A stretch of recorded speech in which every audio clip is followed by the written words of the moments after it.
ఉమ్మడి నెల్లూరు జిల్లా వల్లివేడులో వికసిత కృషి సంకల్ప అభియాన్ కార్యక్రమం నిర్వహించారు. కృషి విజ్ఞాన కేంద్రం శాస్త్రవేత్త డాక్టర్ బి విజయశ్రీ ఆధ్వర్యంలో ఈ కార్యక్రమం జరిగింది. రైతులకు ఖరీఫ్ పంటల నూతన సాంకేతికత, సమతుల ఎరువుల వాడకం పద్ధతులపై అవగాహన కల్పించారు.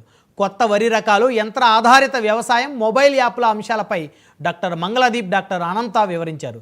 రైతు మల్లికార్జున్ రెడ్డి పొలంలో మట్టిని పరీక్షించి రైతులకు చూపించారు. ఈ కార్యక్రమంలో వ్యవసాయ, ఉద్యాన శాఖ అధికారులు, శాస్త్రవేత్తలు, రైతులు పాల్గొన్నారు.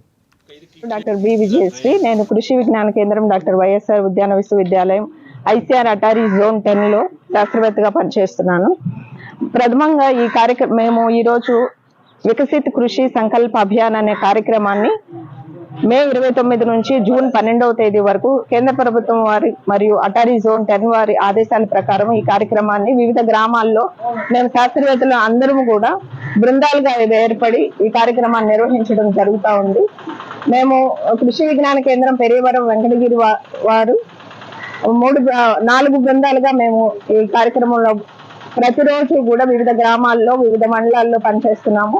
కృషి విజ్ఞాన కేంద్రం పెరియవరం తరపున వెంకటగిరి, బాలాయపల్లి, డక్కిలి, నాయుడుపేట మరియు సైదాపురం మండలాల్లో వివిధ గ్రామాల్లో ప్రతిరోజు ఈ కార్యక్రమాన్ని 3 నుంచి 5 గ్రామాలు మేము సెలెక్ట్ చేసుకుని ఒక్కొక్క బృందం వారు ఈ విస్తృతంగా రైతులతో చర్చలు మరియు పరస్పర ప్రత్యక్ష కార్యక్రమాలు మేము రైతులు వారి దగ్గరికే వెళ్లి చేయడం జరుగుతూ ఉంది. డాక్టర్ బి విజయశ్రీ, నేను కృషి విజ్ఞాన కేంద్రం